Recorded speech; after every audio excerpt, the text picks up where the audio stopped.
Hello, and welcome to I Can't Say It, day 35, 45, because today is February 14th. It is St. Patrick's Day. No real news on the weight front.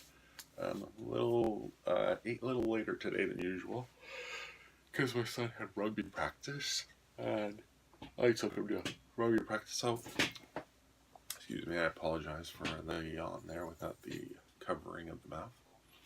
My son had rugby practice, and so I took him to rugby practice, and so I didn't eat till later tonight. So I ate at 8:30 or so. Almost crossed my arms there. See, I went like that. Ooh, sly, wasn't it? Ooh. Okay. For lunch we had chicken. Feeling slight hunger pains right now. Had some candy afterwards. I don't know. Really enjoy those conversation hearts. They're really quite tasty actually. And a couple pieces of candy. Had some cookies earlier in the day, so a little heavy on the carbs. But my lunch was lighter, so it was.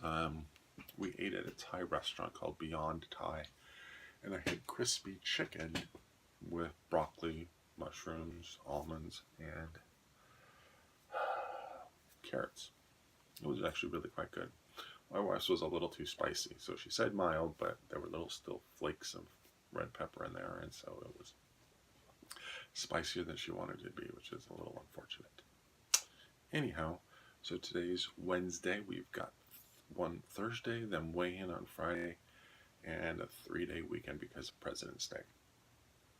It's kind of a shame that they had to lop the two presidents together. There used to be two Monday holidays.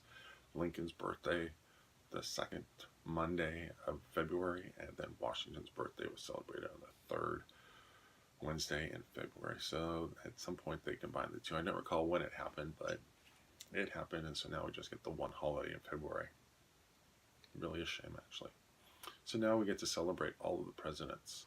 Not exactly certain how we celebrate President Trump because he's not really done anything that's worthy of celebrating.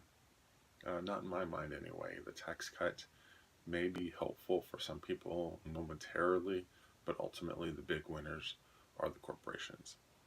And if you think that the corporations are going to spend their money to help the employees, that's not going to happen. The study that I've seen so far is that 13% of the tax cuts are going to go back to the employees. That means that 87% get to stay with the company and the shareholders. And usually the employees are not shareholders. So I'm still waiting to see if this is all going to happen. The newest news today was that they are considering a 25-cent per gallon gas tax. Well, guess who hit that? Who that hits the most? Same 25 cents. Did I say percent? 25 cents per gallon. So who does that hit harder?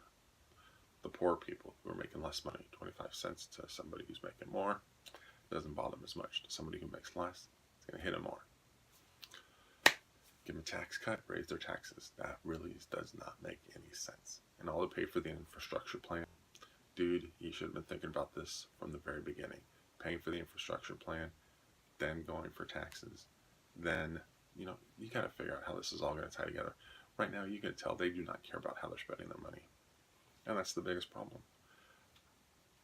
Deficits are fine if there is a crisis. But if there's no crisis and the economy is booming, there's no reason for deficits. If we've committed our money to all these different places, then guess what we should do? We should start looking at where we can start making cuts. It's not the pleasant thing to do. No one's going to like it because no one likes to have money taken away. But I'm sorry, but if our debt is $20 trillion, guess what? There's only way that that's going to get paid down. And I don't think anyone's even thinking about paying it down because that's such a huge number. But we should at least spend less money, and nobody's even trying to do that. It's just nutty. I mean, come on now. There's got to be a simple, of course there's no simple way to do this, but there ought to be at least a straightforward way to look at money, to look at the money that's coming in, and to look at our sources to look at everything. If we're special interests have sway over the way things are done, nothing's going to get done the way it needs to be. People need to do things because it's the right way to do it, not because they're trying to please somebody. That's that about that. So that's the end of my table topic for today. I would like to say thank you very much to all those who were here for that. Anyway, so not too much to talk about weight today. It's actually cold out here, so I'm feeling like it's time to go to bed. It's about 11:10 on Valentine's Day. So with that, I am going to wish you a pleasant evening, and I will talk to you later.